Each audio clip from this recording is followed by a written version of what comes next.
Pak Ustadz, kemarin saya dengar di radio bahwa azan tidak dikumandangkan di selain waktunya. Azan dikumandangkan di luar kedua, kecuali anak yang belajar azan termasuk bid'ah. Contoh azan saat ruqyah, azan main dalam kubur, azan saat anak lahir. Kalau baca kitab jangan baca satu saja. Kalau baca jangan satu mazhab saja. Wa yusannal azanu li ghairi shalah. Dianjurkan azan di luar salat. Menurut mazhab Syafi'i, azan ketika ada orang kerasukan. Ada orang kerasukan setan, azan. Dalilnya mana? Qiyas. Karena ketika azan dikumandangkan, setan lari terkentut-kentut. Allahu Akbar, Allahu Akbar. Oh, kata anjing menengok setan tadi. Makanya diazankan dia. Ketika musafir mau berangkat, ketika jenazah mau dikuburkan, dikiaskan kemana? Kalau lahirnya diazankan, matinya pun diazankan. Buka kitab mazhab Syafi'i. Pak Ustadz, apa beda dalil dan hadis? Bagaimana mengetahui dalil palsu dan hadis palsu?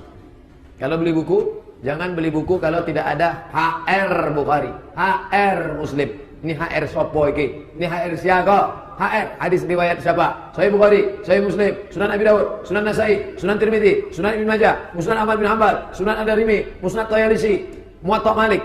Kalau tak ada riwayatnya, jangan beli buku itu. Tapi beli buku kan sekarang disampul pakai plastik, Pak Ustaz. Sobek plastik, tengok intip-intip. Pas mau keluar ditarik, rupanya pakai CCTV. Ustaz, apakah kita boleh berpartisipasi dalam sistem yang belum menerapkan syariat Islam secara kafah? Kalau iya, apa dasarnya Pak Ustaz? Syekh Yusuf Qaradawi dalam kitab Min Fiqh Daulah, ketika Anda mencoblos kertas, Anda sedang bersaksi. Saya Abdul Somad bersaksi bahwa orang ini layak menjadi wali kota saya 5 tahun ke depan. Gunakan telinga, gunakan mata, dengar maklumat baik-baik, tengok informasi betul-betul, pikir, renung, istikharah, coblos. Karena kalau kita tidak memilih, pilihannya tinggal cuma 2, setan sama iblis. Pilihlah setan supaya iblis tak naik. Karena kalau tidak, iblis naik, hancur. Saya pernah mendengar tausiah Habib Rizik tentang iluminasi, gerakan membangkitkan tradisi. Mohon penjelasan konkretnya Pak Ustaz. Kalau udah Habib Rizik ceramah selesai itu dah. Iluminasi, syukran, makasih. Illuminati adalah gerakan Yahudi internasional yang akan mengembalikan kerajaan Yahudi lama. Garis bawah, garis atas, bintang tengah. Garis bawah, Sungai Efrat, garis atas, Sungai Nil. Dia membuat Great Israelian, kerajaan Israel Raya, dari Afrika sampai Asia. Maka semua program-program simbol mata satu, setan. Maka semua yang simbol mata satu. Oleh sebab itu Illuminati sudah masuk ke dunia artis, ke dunia pejabat, ke dunia perdukunan, ke dunia macam-macam. Maka jangan sampai kita terjebak. Ini agenda internasional. Walan tarda angkal yahudu. Orang Yahudi tak akan kena puas dengan kalian. Di tempat saya ada wirid Yasin dari rumah ke rumah. Dan ada makanannya.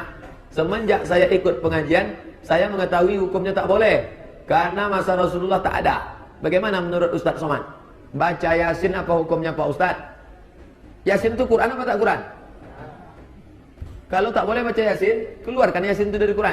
Balik dari sini, gunting. Nanti pas baca Quran, kok enggak kau baca Yasin? Udah lama aku ulang baca Yasin apa? Di mana letak tak boleh? Tak boleh baca Yasin malam Jumat. Man qara'a Yasin fi lailatin, siapa yang baca Yasin setiap malam, asbaha maghfuran lah. Pada waktu subuhnya dia diampuni Allah. Malam Senin, malam Selasa, malam Rabu, malam Kamis, malam Jumat. Tiap malam baca Yasin. Kenapa kau baca malam Jumat? Aku tak sanggup tiap malam, maka aku pilih Sayyidul Ayyam malam Jumat. Malam Jumat pun tak sanggup, mati aja lah. Innalillahi wa inna ilaihi raji'un. Kenapa dibaca bersama-sama?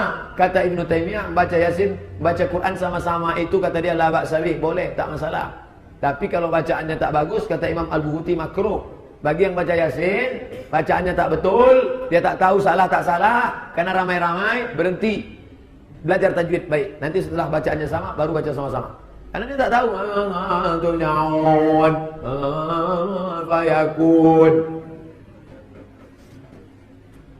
Apakah Ustaz tahu mengenai penyakit Ain?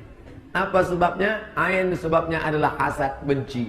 Ketika saya benci tengok bapak mobilnya bagus, saya tengok lama-lama, lalu kemudian Ain. Al-Ain hak.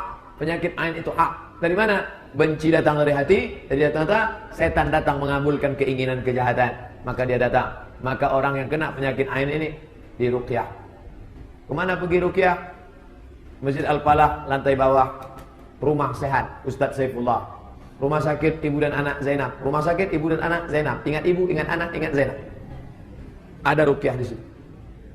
Ustadz, apa maksud hadis Rasulullah tentang 73 golongan? Yahudi terpecah 71, Nasrani terpecah 72, umat Islam 73. Setelah dihitung Ibnu Taimiyah, ternyata bukan angka nominal. Karena Nasrani lebih banyak daripada 72. Lalu apa maknanya? Yahudi banyak, Nasrani banyak, Islam lebih banyak. Yang selamat itu siapa? Ma'ana alaihi wa ashabi. Orang yang mengikut aku dan sahabatku. Apakah kita ini masuk? Ya. Nabi sholat, kita sholat. Sahabat sholat, kita sholat. Sahabat ke masjid, kita ke masjid. Kita jaga silaturahim kita. Maka kita mesti yakin bahwa kita ini ahlus sunnah wal jamaah. Ma'ana'in alaihi wa ashabi. Lalu yang tak ikut kelompok itu siapa? Orang yang pejam mata sholat eling. Nikah kontrak. Bapak semua ikut Nabi. Karena Nabi menganjurkan nikah ada rukun syarat. Dia enggak. Aku nikahi engkau dengan mahar 50.000 sampai jam 5 sore nanti tunai. Dipersaksikan oleh malaikat Israfil, malaikat Jibril. Tak, bukan ikut Nabi. Tak betul. Doakan saya Ustaz di hadapan para jamaah ini agar bisa istiqomah dan kokoh. Nanti di akhir kita berdoa sama-sama. Jangan bukan antum aja, saya pun minta doa juga.